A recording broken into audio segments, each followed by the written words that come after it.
68 species in genus Eupatorium. Eupatorium, a deep dive with Ferb Vu. The plant world is a vast and fascinating place, full of diverse species with unique characteristics and uses.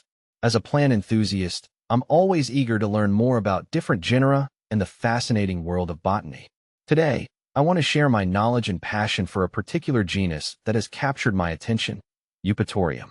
This genus, belonging to the Asteraceae family, is a treasure trove of herbaceous perennials and shrubs. While estimates vary, it's believed to contain anywhere from 36 to 60 species.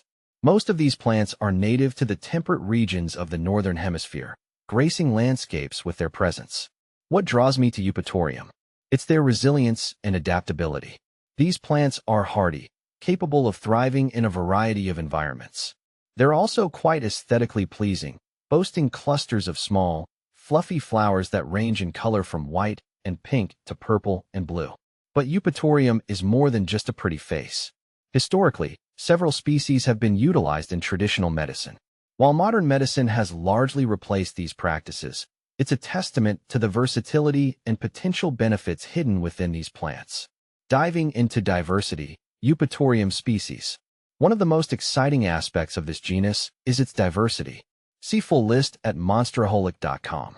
Eupatorium versus Eutrochium. I've found Eupatorium to be more delicate and daintier in appearance, while Eutrochium tends to have sturdier stems and bolder clusters of blooms. Both attract butterflies and bees, but Eutrochium seems to be a bit more resilient in varying weather conditions, at least from what I've observed in my garden. What is Eupatorium perfoliatum used for? I've read that Eupatorium perfoliatum has been traditionally used for a variety of medicinal purposes. People have used it to treat fever, flu, and other ailments, particularly in the form of teas or tinctures. Personally, I find it intriguing how plants like these were integral to herbal medicine practices. I haven't used it medicinally myself, but I appreciate its place in natural remedies and folklore. Does Eupatorium grow from roots? Eupatorium definitely grows from roots, which is something I've observed in my own garden. It's a hardy plant that can spread quite effectively through its root system. I've had to manage its growth carefully to ensure it doesn't take over the space intended for other plants. It's resilient and can come back year after year, which is great for a low-maintenance garden. How tall does Eupatorium grow? Eupatorium can grow quite tall, reaching heights of about 4 to 6 feet, sometimes even taller under the right conditions. I remember being surprised the first time it really took off in my garden, towering over some of the other perennials. It makes a great backdrop plant because of its height and the way its flowers can attract attention from afar. How to grow Eupatorium? Growing Eupatorium is relatively straightforward, in my experience. It prefers moist, well-drained soil and can thrive in both full sun and partial shade. I usually plant it in the spring, after the last frost, to give it the best start. Once established, it doesn't need much fuss, which is perfect for someone like me who prefers low-maintenance plants. How to propagate Eupatorium? Propagating Eupatorium is something I've done by dividing the root clumps in early spring or fall. It's quite simple.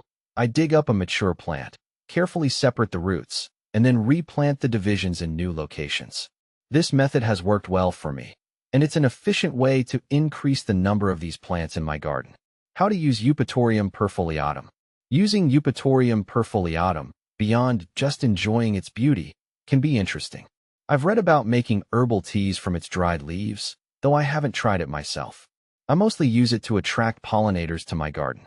Bees and butterflies love it, and it's always a joy to see them flitting around the flowers. Is Eupatorium a perennial?